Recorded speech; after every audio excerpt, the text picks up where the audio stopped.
سوال: کیا ڈوب کے مرنے والا شخص شہید ہے؟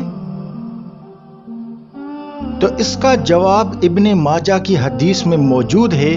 حدیث نمبر 2803 میں اس کا جواب ہے۔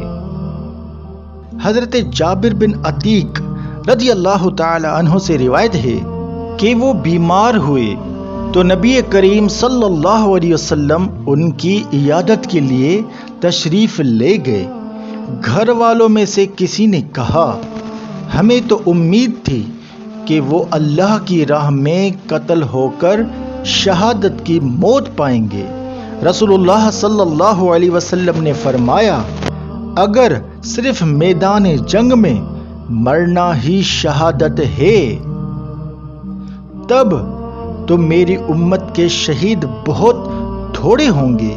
اللہ کی راہ میں قتل ہونا شہادت ہے، طاعون سے مرنا بھی شہادت ہے، اور جو عورت حمل یعنی پریگننٹ کی حالت میں مر جائے، فوت ہو جائے، وہ بھی شہید ہے۔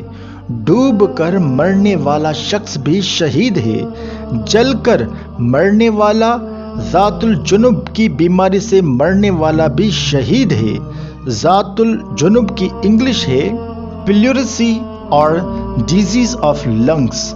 یہ لنگس یعنی پھیپھڑوں کی ایک بیماری کا نام ہے۔